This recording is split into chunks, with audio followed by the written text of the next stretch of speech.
spaghetti with yellow tomato pesto. I went to the market. This beautiful tomatoes, zucchini, basil, a little quick pasta will do. So let's put the pasta in. Salt and water. Oh, just like that. Kind of spread it around. Just give it a little mix. Don't break the pasta. You know how I feel. Don't chop that pasta.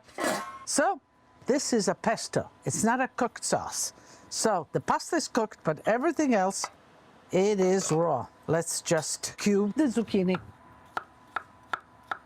Cut it a little bigger, smaller, but I wouldn't do it bigger than this. I think that's a good size. Smaller, you know, depends who your diners are. If you have the children eating and you want them to really get into the vegetables, cut them small so they won't even see them. When somebody says pesto, you think of the basil and the pine nuts.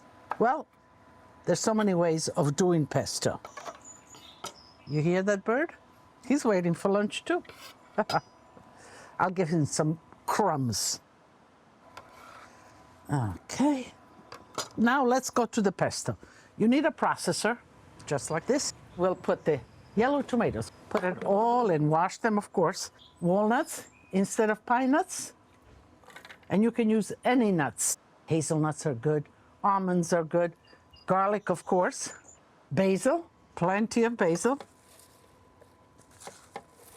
Also, I'm going to put some mint to give it that kind of little minty freshness. And parsley. We're building this up. Salt, peperoncino, and let's close this in. All right. Olive oil. The olive oil, you pour it in nice and easy as you see it going. So let's make the pesto.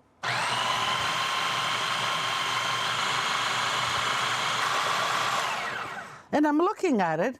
I like this little speckled look. We're gonna leave it like that. So let's check on the pasta. Now you see how fast this is? I mean, you know, you can make the pesto while the pasta is cooking. And you're gonna ask me, can I make this beforehand?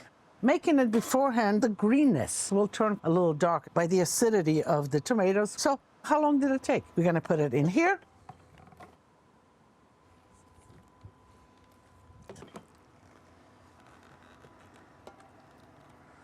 I think spaghetti sort of takes in the pesto nice because all the strands of the spaghetti are going to be coated with this delicious pesto.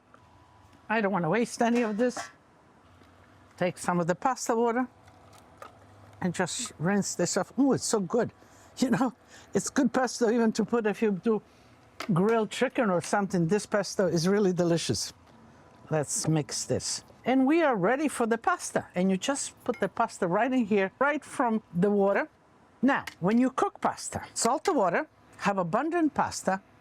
Never put the oil in the pasta water. Forget about it. No, no, no. Because if you put oil, the oil coats the pasta, and then the sauce won't stick to the pasta. It'll be all on the bottom. So let's just fish it out. That's the way I like to do it. You could drain it. Certainly, that's fine. Do not rinse the pasta for the same reason. The birds, they're getting so excited about this. And now we mix it.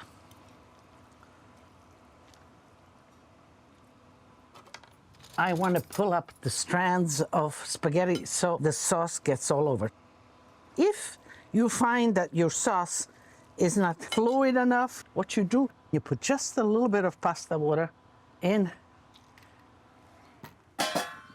the pasta just like that, and a drop of olive oil is always good. When you buy olive oil, good olive oil, you spend money, this is the way to use it. At the end, the heat of the pasta releases all those flavors in the oil. The same with cheese. With this one, I put pecorino cheese. Pecorino is a sheep's milk cheese, and it's more pronounced. The last minute like this, you get the maximum of flavors. I think we're on our way here. Let's serve it up. I need my little plate for me, and the plates for you. And what you want is you want to pick up the pasta like this, and you want to put it in the middle, and then you want to go from the top like this and give it a twist. Oh, that looks good. It's simple. Just like that. You give it a twist, and the pasta will settle. Just like that. Oh, just a little bit. I'm getting messy here with Lydia, but that's okay. A little bit of the vegetables.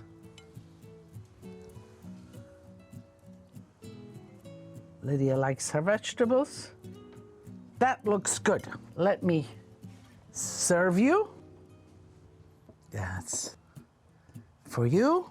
Let's bring Lydia's over because I want to taste it and tell you how delicious it is. Let's decorate it a little bit. You know, save some of the basil tips that you have like this. If you have basil growing, it's beautiful. I'm in my garden, so, you know, there's basil here. A little basil for Lydia? Of course. I'll take a little one. Now let me taste. And you see the speckles of the tomatoes? Makes it interesting and exciting and delicious. So let me taste this. Delicious. Quick, easy, fresh, and perfect for a light meal.